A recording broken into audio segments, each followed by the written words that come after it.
Halo sobatku semua, salam jumpa kembali di video channel kesayangan kita tentunya.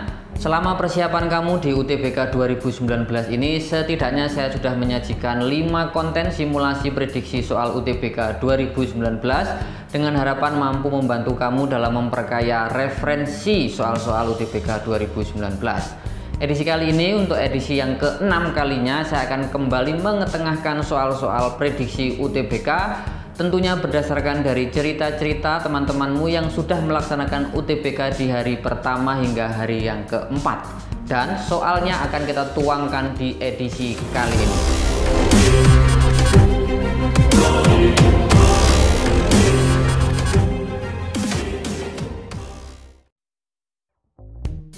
Saya ucapkan terima kasih buat teman-teman yang senantiasa mendukung channel ini hingga sekarang. Buat yang baru saja mampir ke video ini, jangan ragu sekarang juga subscribe, tombol loncengnya silahkan ditekan. Saya akan memberikan konten-konten dan video-video yang tentunya sangat bermanfaat buat kamu dalam persiapan masuk ke perguruan tinggi negeri.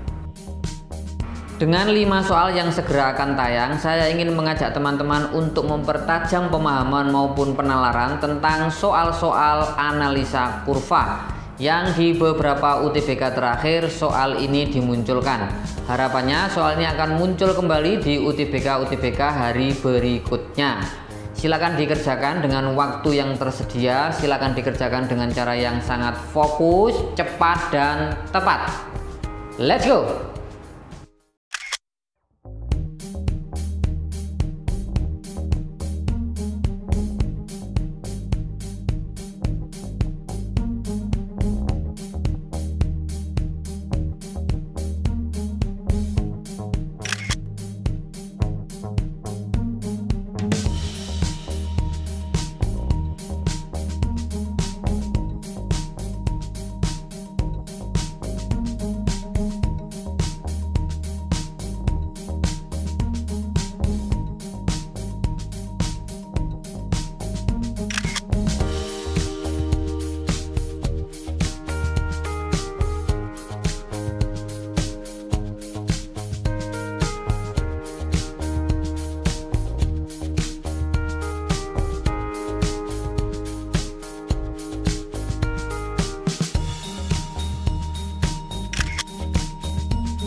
Nomor 1 sudah saya tuliskan biaya ekonomi dan biaya akuntansi. Biaya ekonomi itu setidaknya ada 2 ya. Yang pertama adalah biaya eksplisit, ini biaya yang nyata kita keluarkan. Dan yang kedua adalah biaya implisit, ini biaya ataupun pengorbanan yang kita lakukan karena kita memilih salah satu alternatif kegiatan ekonomi. Nah, yang berikutnya adalah biaya akuntansi. Biaya akuntansi itu biaya yang keluar akibat sebuah perusahaan atau instansi melakukan kegiatan ekonomi perusahaannya. Sehingga dalam biaya akuntansi hanya ada biaya eksplisit. Perbedaannya berarti terletak pada biaya implisit. Biaya implisit itu bisa kita sebut sebagai biaya oportunitas atau opportunity cost. Nama lain dari biaya oportunitas adalah biaya peluang. Sehingga jawaban untuk nomor 1 adalah yang D. Lanjut ke soal nomor 2, sudah saya gambarkan grafiknya.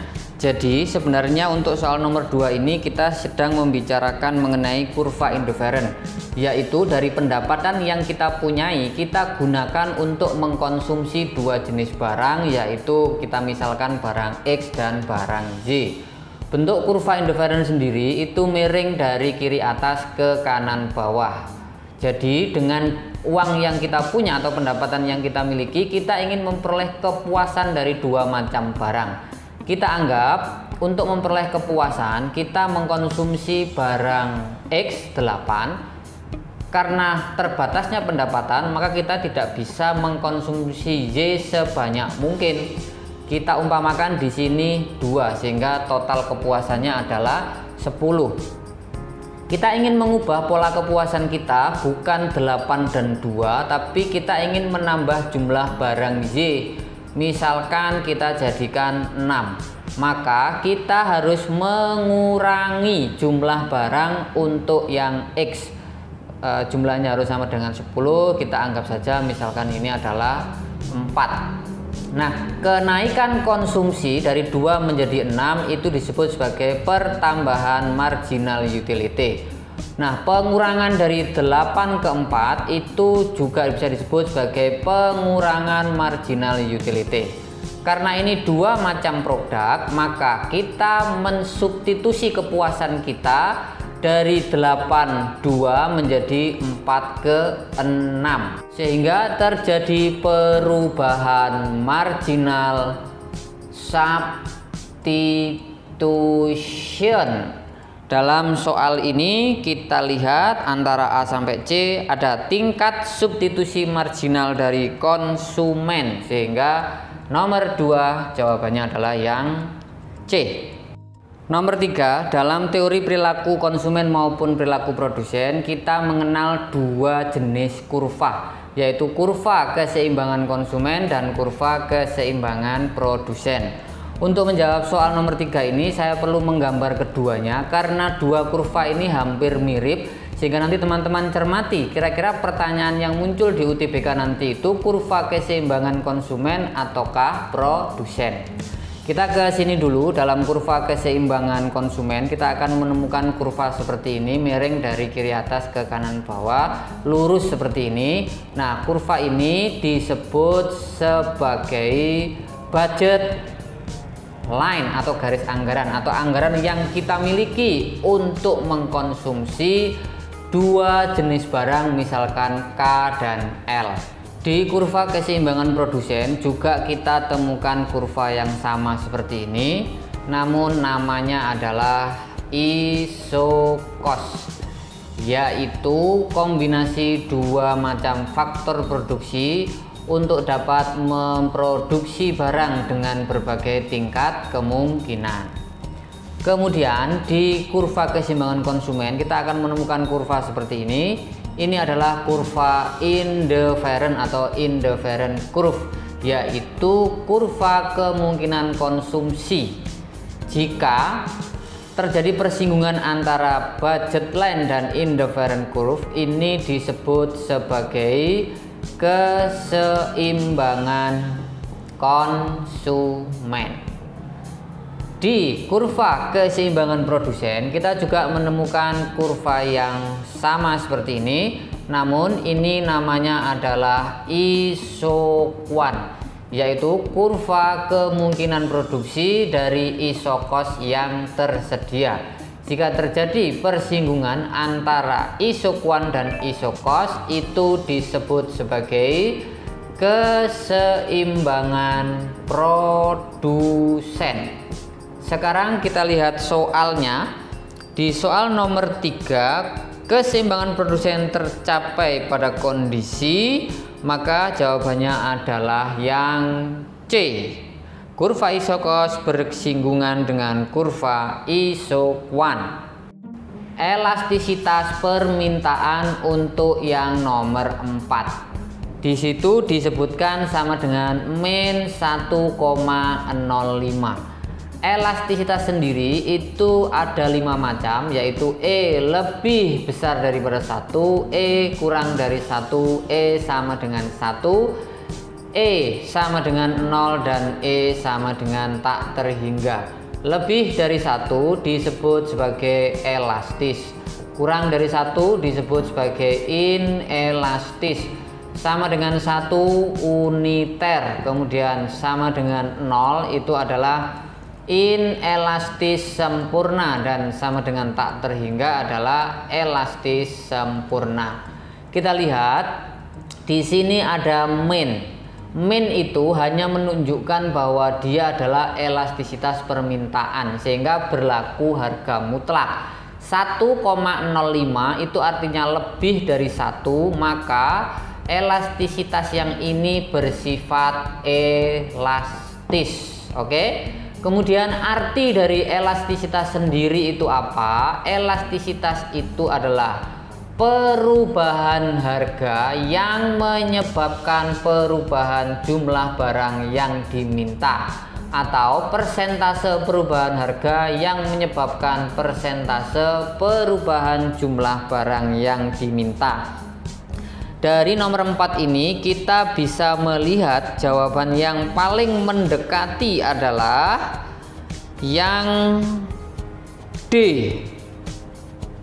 yaitu jika terjadi kenaikan harga 1%, terjadi penurunan kuantitas konsumsi sebesar 1,05 dan tergolong elastis. Ingat ya, kuantitas. Ki adalah kuantitas, bukan kualitas. Jadi nanti teman-teman perhatikan kuantitas. Soal nomor 5 ya, di situ membahas tentang elastisitas silang. Elastisitas silang itu terjadi pada 2 produk, yaitu barang substitusi dan barang komplementer. Barang substitusi itu adalah barang pengganti, kalau barang komplementer adalah barang pelengkap. Jika P atau harga dari K itu naik, maka sesuai hukum permintaan jumlah barang K yang diminta itu akan turun. Kalau ini substitusi, karena orang tidak jadi beli K, maka orang akan membeli L, maka permintaan akan L naik. Nah, sekarang kita lihat hubungan antara PK dan QL sama-sama naiknya, berarti ini adalah hubungan yang positif. Orang tidak jadi beli Q tapi beli K, berarti posisi QK dan QL adalah bersifat substitusi. Maka elastisitas silang yang positif adalah untuk barang substitusi. Nah, jika PK naik, harga K naik, Q dari K itu akan turun, ternyata QL-nya itu juga turun. Jadi ketika orang tidak jadi beli K, orang juga tidak jadi beli L. Nah, kita lihat nih, hubungan PK-nya dengan QL-nya ternyata yang satu naik, yang satu turun. Ini adalah negatif. Maka ini disebut sebagai barang komplementer. Jadi pada barang komplementer elastisitas silangnya adalah negatif. Nomor 5 adalah negatif, maka jawabannya D. Bila ada masukan, saran maupun kritik, sampaikan aja di kolom komentar dengan bahasa-bahasa yang membangun serta positif. Apabila konten ini bermanfaat buat kamu, jangan lupa kasih like dan share video ini ke sebanyak mungkin teman yang kamu kenal agar mendapatkan manfaat yang lebih luas lagi. Apabila ada salah kata, saya mohon maaf yang sebesar-besarnya. Demikian video kita kali ini, semoga ada guna dan manfaatnya. Pesan saya, tetap semangat, tetap belajar, dan create your future. Dadah.